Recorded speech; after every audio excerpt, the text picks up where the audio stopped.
kelompok 3 akan mempresentasikan hasil diskusi kelompok kami mengenai elemen komunikasi.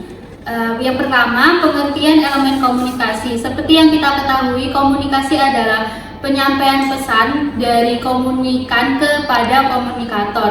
Di dalam komunikasi itu terdapat beberapa elemen-elemen yang mendukung komunikasi agar berjalan secara efektif. Elemen komunikasi pada komunikasi secara umum juga berlaku bagi komunikasi massa. Secara ringkas, proses sederhananya, elemen komunikasi meliputi komunikator, isi, audiens, umpan balik,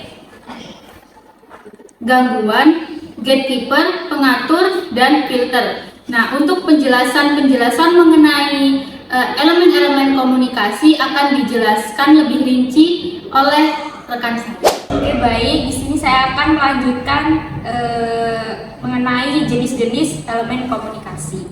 Yang pertama yaitu komunikator. Komunikator itu adalah orang yang memproduksi pesan sesuai dengan karakteristik komunikasi massa. Komunikator dalam komunikasi massa bukan individu, tetapi kumpulan orang-orang yang bekerja sama satu sama lain. Ada beberapa karakteristik yang dimiliki oleh komunikator. Yang pertama yaitu daya saing, yang kedua ukuran dan kompleksitas, yang ketiga industrialisasi, yang keempat spesialisasi, yang kelima itu perwakilan. Selanjutnya yaitu elemen yang kedua yaitu isi. Masing-masing media massa mempunyai kebijakan sendiri-sendiri dalam mengolah isinya. Nah, ada 5 kategori, yaitu yang pertama berita dan informasi, yang kedua analisis dan interpretasi, yang ketiga itu pendidikan dan sosialisasi, yang keempat itu hubungan masyarakat dan persuasi, yang kelima iklan dan bentuk penjualan lain, yang keenam itu hiburan. Nah, yang ketiga, elemen ketiga itu audiens. Audiens yang dimaksud dalam komunikasi massa sangat beragam, dari jutaan penonton televisi, ribuan pembaca buku, majalah, koran, atau jurnal ilmiah. Yang keempat yaitu umpan balik. Elemen yang paling penting dalam model ini adalah umpan balik atau feedback atau tanggapan terhadap suatu pesan. Secara umum, terdapat 3 jenis umpan balik dalam komunikasi massa, yaitu umpan balik internal. Yang dimaksud umpan balik internal itu merupakan umpan balik yang dilakukan oleh pihak media sendiri. Yang kedua itu umpan balik eksternal, merupakan umpan balik yang dilakukan halayak kepada media massa terkait dengan pesan yang disampaikan. Yang ketiga, umpan balik dalam skala besar.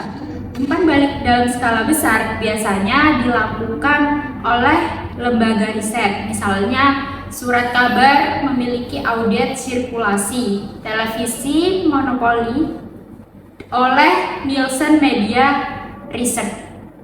Selanjutnya dilanjutkan oleh rekan saya. Ya, selanjutnya adalah elemen kelima yaitu gangguan.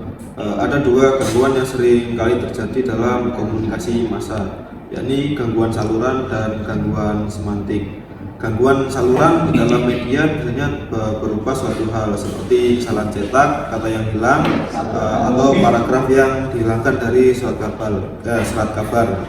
Hal itu juga termasuk gambar tidak jelas di pesawat televisi, gangguan gelombang radio, baterai yang sudah aus, atau kelangkaan majalah yang tidak datang.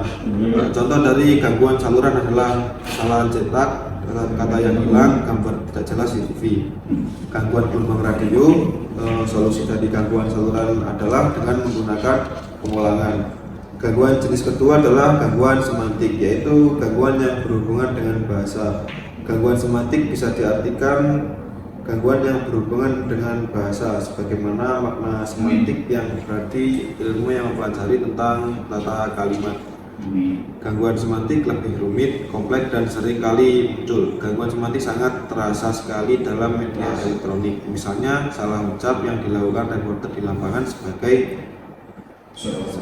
kesalahan sendiri. Kemudian elemen keenam adalah gatekeeper. Istilah gatekeeper ini pertama kali dinamakan oleh Kurt Lewin dalam bahasa Human Relationship.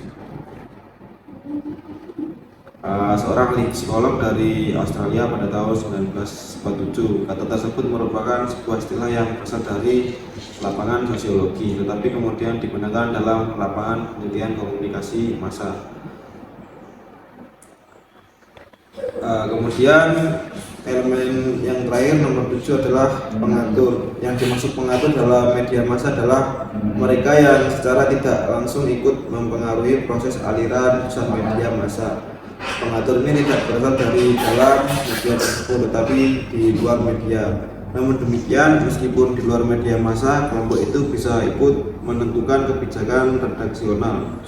Pengatur tersebut antara lain pengadilan, pemerintah, konsumen, organisasi profesional, dan kelompok penekan termasuk narasumber dan pengiklan. Semua itu berfungsi sebagai pengatur.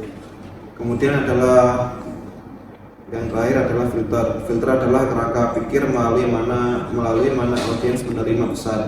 Filter ibarat sebuah bingkai kacamata tempat audiens bisa melihat dunia. Hal ini berarti dunia